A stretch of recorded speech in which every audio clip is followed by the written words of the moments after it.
السلام عليكم ورحمة الله وبركاته. آآ في بداية كل حلقة باحب أشكر أي حد جديد انضم لينا آمم من كل البلاد، من من الجزاير ومن المغرب ومن أمريكا ومن مصر طبعًا. آآ متشكرة ليكم جدًا، جدًا. ربنا ما يحرمنيش منكم ويخليكم ليّا. النهارده في حلقة النهارده حابة أتكلم عن الأسلوب، أسلوبنا في التعاملات. آمم، إحنا بنتعامل مع بعض آمم، من منطلق إن أنا مثلًا آآ، الصِلات بين الناس، يعني مثلًا لو أنا مدير في الشغل، أنا الريّس، يعني في ناس تحتيّا مرؤوسين، باتعامل معاهم بأسلوب.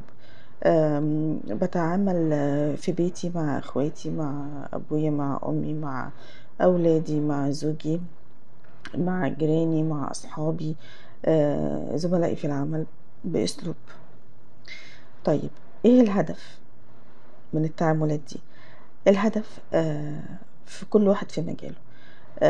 لو أنا ريّس على ناس، يعني ليّا مرؤوسين، فأنا باتعامل معاهم من منطلق إيه؟ من منطلق إن إحنا مثلًا في شركة، فمحتاجين إن الشركة دي آآ تطلع لقدّام وتنجح وتبقى من أحسن الشركات، أو ننجح في شغلنا ونبقى من أحسن الناس، ولينا بصمة، آمم على حسب، لو إحنا بننتج حاجة مثلًا، أو بنعمل brand معيّن أو كده، ف نبقى كويسين ونبقى ممتازين في شغلنا وناخد career حلو. طيب، الحكاية دي هتيجي إزاي؟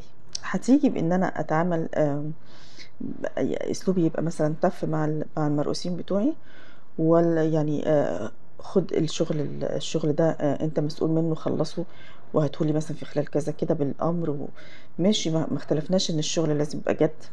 الشغل لازم يبقى فيه يعني ما فيهوش هزار، ما فيهوش تهريج، بس في نفس الوقت الجَد جَد، الجَد ما لوش علاقة بالعجرفة، ما لوش علاقة بالأسلوب الناشف، ما لوش علاقة بالكلام ده كله. الجَد في الشغل حاجة، ما يعنيش أبدًا إن أنا يعني باتعامل aggressive يعني. آمم التعامل يعني يبقى أسرة، الناس يعني once إن أنا حسيت إن أنا كمرؤوسة بقى، once إن أنا حسيت إن أنا باتعامل كويس، إن إحنا كلنا قلبنا على الشغل، على الشركة اللي إحنا بنشتغل فيها، هاتعامل معاها كأنها بيتي.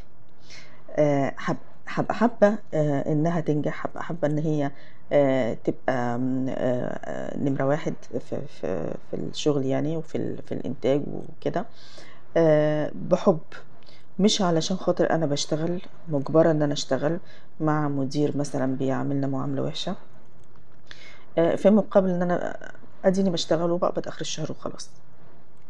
لأ، كده هانتج وكده هانتج، بس صدقوني الإنتاج بيبقى لمّا الشغل بيبقى بالحُب، وبالإحساس إن الحاجة دي بتاعتي، هيطلع أحسن بكتير، وهيطلع أفضل، وهيطلع يمكن أكبر بكتير جدًا.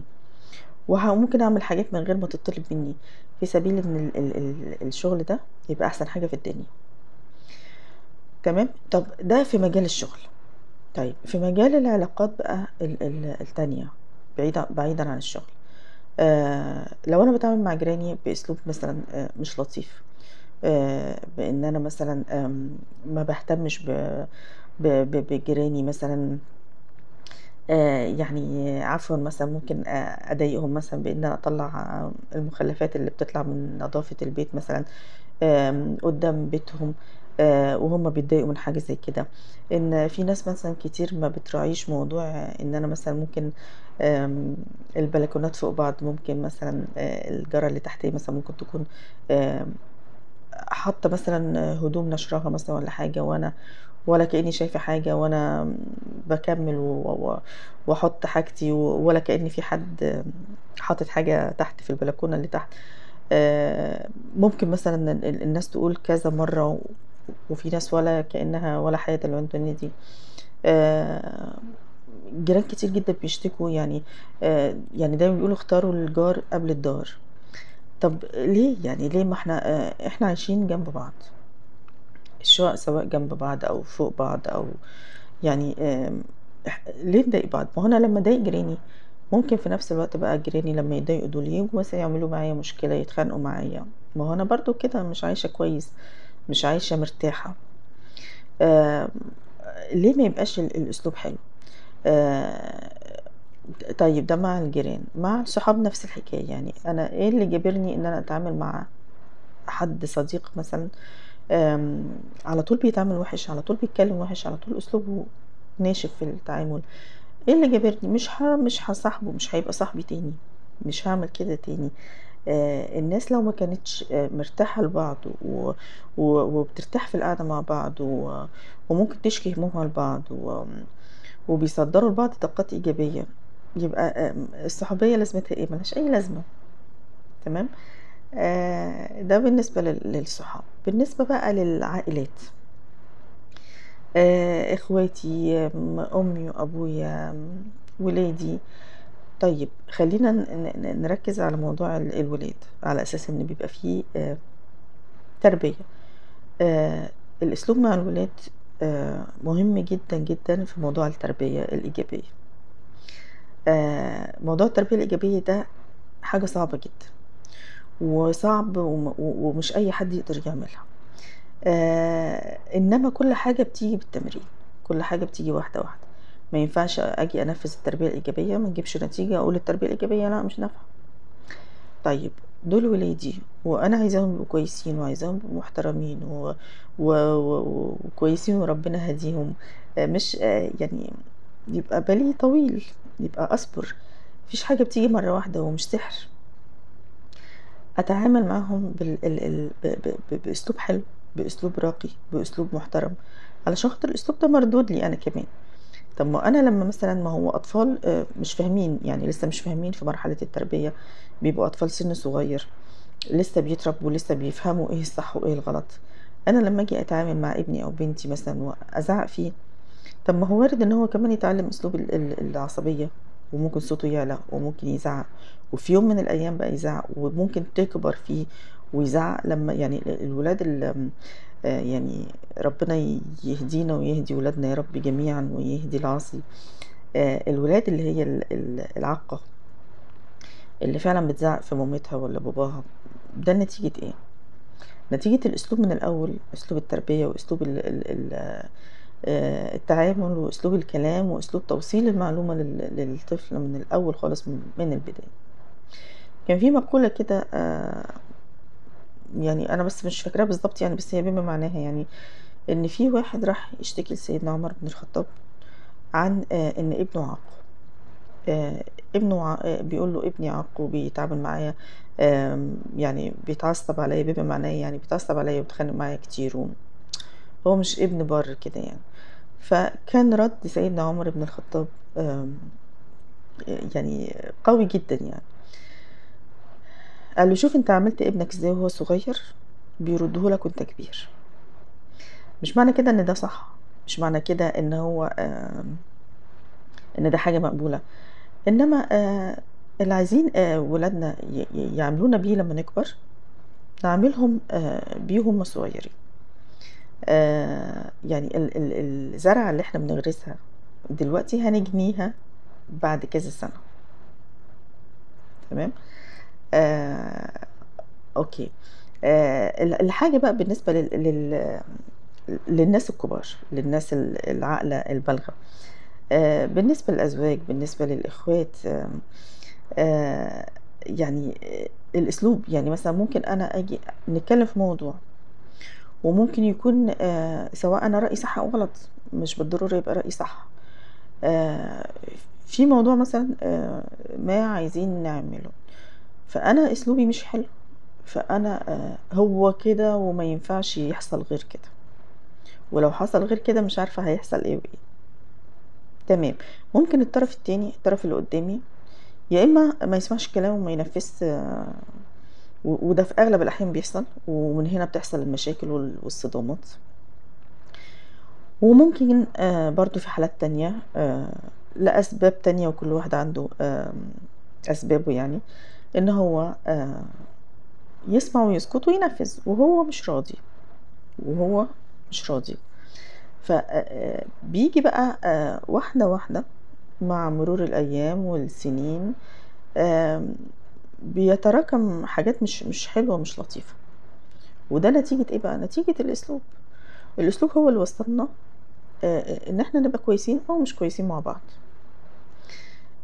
ليه مثلًا الزوج والزوجة اللي بنشوفهم مثلًا سنّهم كبير أوي، يعني فوق يعني 80 مثلًا والّا فوق ال70 والّا ماشيين مع بعض مثلًا ماسكين إيدين بعض، خايفين على بعض، م حنيّنين على بعض، واحد فيهم تعب التاني بيجري عليه، واحد فيهم جرى له حاجة التاني ممكن يموت بعده، لإن ال فعلًا العلاقة بينهم كانت كويسة، وكان بأسلوب كويس، وكان التعامل راقي ومحترم، وإلا ما كانوش وصلوا للمرحلة دي. فالحياة مراحل، إحنا بنخلّص مرحلة بندخل في المرحلة اللي بعديها. المرحلة اللي بعديها رضينا أو ما رضيناش المراحل بتيجي ورا بعض. فده نتيجة المرحلة اللي إحنا فيها دي، خلصت المرحلة اللي بعديها بتيجي، المرحلة اللي بعديها بتيجي دي بتبقى كويسة أو مش كويسة، بيبقى نتيجة الأسلوب اللي إحنا عملناه في المرحلة الأولى، والمرحلة اللي بعديها بتيجي كويسة أو مش كويسة، بتبقى نتيجة الأسلوب اللي عملناه في المرحلة اللي قبلها، وهكذا وهكذا في مراحل الحياة كلها. فإحنا نحسّن من أسلوبنا و و وفي النهاية يعني ده هييجي علينا مردود كويس، ده كده إحنا هنبقى مرتاحين. آآ عمري ما هابقى مرتاحة لمّا يبقى أسلوبي ناشف، لمّا يبقى ما احتملش إن حد تاني يقول رأي غيري، إن أنا رأيي هو اللي هيمشي وخلاص. طب ما هو ده هييجي مردوده عليَّ أنا مش حلو. إن أنا في مراحل الحياة مش هالاقي يعني يوم بعد يوم مش هالاقي حد جنبي، مش هالاقي حد معايا، مش هالاقي الونس سواء يعني الونس ده كل أي حاجة يعني، سواء أصحاب، سواء جيران، سواء أزواج، سواء ولاد، إخوات، الونس ده أي حد، مش لازم يبقى زوج وزوجة يعني. مش هالاقي حد جنبي، يعني ربنا قال للنبي عليه الصلاة والسلام: "لو كنت فظًا غليظ القلب لانفضوا من حولك." ففضًا غليظ القلب دي الأسلوب، لو كان أسلوبك وِحِش ما كانش حد سمع لك، فالأسلوب عليه عامل كبير أوي إن أنا أسمع الكلام يعني ويبقى في حوار حضاري حوار محترم، بحيث إن هو حد فينا مش لازم يعني ممكن نتكلم في موضوع مش عيب أبدًا إن رأي مثلًا الزوجة هو اللي يمشي على الزوج لو صح، مش عيب. آآ يعني والعكس يعني الزوج رأيه صح، يبقى في نقاش، يبقى في طَب أنتِ مثلًا حوار محترم، أنتِ مثلًا رأيِك كده ليه؟ طَب أنتِ إيه وجهة نظرِك؟ طَب أنت رأيك كده ليه؟ طَب إيه وجهة نظرك؟ بهدوء، من غير حساسية، من غير عصبية، من غير أنا كلامي اللي هيمشي لإن أنا راجل، الأسلوب، تمام؟ كمان نهتم من ضمن الأسلوب في التعاملات يعني إن إحنا ما نتفّهش اهتمامات الآخرين. يعني أنت بتحب حاجة أنا ما ليش فيها أو ما باحبهاش، مش معنى كده إنها حاجة تافهة، مش معنى كده إنك أنت بتحب حاجة تافهة، مش معنى كده إن أنا أحبطك وأقول لك مثلًا إيه اللي أنت بتعمله ده والّا الحاجة دي مش حلوة، طَب أنا ما باحبهاش لكن أنت بتحبها، يعني ربنا ما خلقناش كلنا زي بعض، إحنا مختلفين. كمان يعني النبي عليه الصلاة والسلام برضه، ما إحنا النبي قدوتنا، فإحنا بنتعلم الأدب والأخلاق والأسلوب الجميل اللطيف في التعامل من النبي عليه الصلاة والسلام. النبي جلس على ركبتيه عشان يواسي طفل عصفور ومات، فما قالوش ما جاش مثلًا وقال له إيه التفاهة دي، أنت بتعيط على العصفور، ما خلاص مات وخلاص، يعني ده عصفور. ما قالش كده، ما حصلش ده، لأ كان بيواسيه لإن الطفل كان بيبكي، فقعد على ركبتيه علشان خاطر يواسيه، ما تفّهش أبدًا من اهتمامات الطفل ده وهو طفل. تمام. من ضمن برضو الأسلوب إن إحنا نحترم كل الناس على كافة المستويات وكافة الأعمار. برضو النبي عليه الصلاة والسلام لما كان قاعد في قاعدة فيها رجالة كبار وفيها طفل، ففي اتنين طلبوا إن هم يشربوا في نفس الوقت، واحد كبير والطفل الصغير ده. فالطفل جه طلبه قبل الراجل الكبير، فالنبي عليه الصلاة والسلام استأذن الكبير ان هو يدي الطفل الاول علشان خاطر هو اللي طلب الاول. برضو ده احترام الطفل، ما تفهش وقال له يعني ان ده راجل كبير، خليك مؤدب، خليك محترم، احترم الكبير، ما كلموش بالطريقة دي ابدا. برضو الاسلوب. فاحنا برضو هنرجع ونقول ان الاسلوب مهم جدا في حياتنا، هو اللي بيوصلنا ان احنا نعيش حياة كويسة، وهو اللي بيوصلنا ان احنا نعيش حياة ربنا العالم بيها. يا رب نحسن من أساليبنا مع بعض ونراجع تصرفاتنا، وفي النهاية كله زي ما قلت مردود لينا ومردود علينا. عايزين نعيش كويس، حسن أسلوبنا مع الناس أيا كان الناس قريبين أو مش قريبين، لأن كل اللي بنعمله بيرجع لنا. أنا مبسوطة قوي إن أنا معاكم وانتوا معايا، ربنا ما يحرمنيش منكم، بحبكم في الله. اللهم صل وسلم وبارك عليك يا حبيبي محمد يا رسول الله. استغفر الله العظيم الذي لا اله الا هو الحي القيوم واتوب اليه. لا اله الا انت سبحانك اني كنت من الظالمين. السلام عليكم ورحمه الله وبركاته.